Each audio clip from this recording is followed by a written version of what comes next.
আজ দেখাবো বৃত্তাকার জমি কিভাবে মাপতে হয়। এক্সাম্পল হিসেবে ধরেন এইটা হলো আপনার বৃত্তাকার জমি। তো বৃত্তাকার ক্ষেত্রফল হলো পাই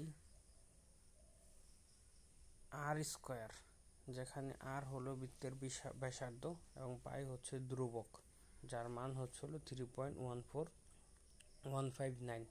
যদিও এটা 3.14 পর্যন্তই কাউন্ট করে, এর পরের গুলার দরকার নেই। তো ধরেন ফুল জমিটা হলো এটার অর্ধেক, মানে এই মাথা থেকে সেই মাথা পর্যন্ত একটা লাইন টেনে নেবেন, দেখবেন সেটার মূল কতটুকু আছে, কত ফিট। দেন আমাদের এটা ছিল 90 ফিট। তো এটা হলো বেশ মাপা হয়ে গেলে এটার অর্ধেক বরাবর সাধারণত 45 ফিট আসবে। 45 ফিট এটা হলো ব্যাসার্ধ।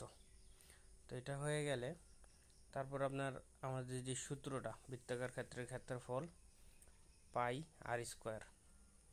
তো পায়ের মান তো আপনারা সবাই জানেন, 3.14 ইন্টু আর এর মান কত পাইছি আমরা, ওই যে 45 স্কোয়ার।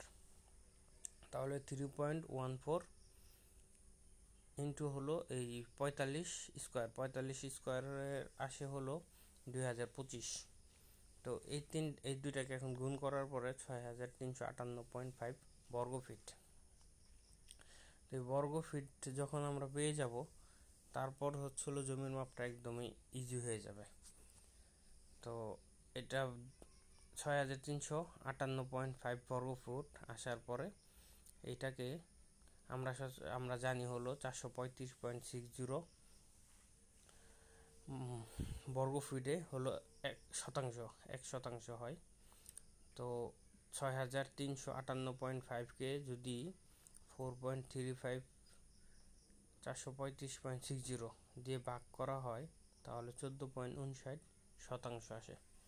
আর শতাংশকে 1.65 দিয়ে ভাগ করলে কাঠা চলে আসবে।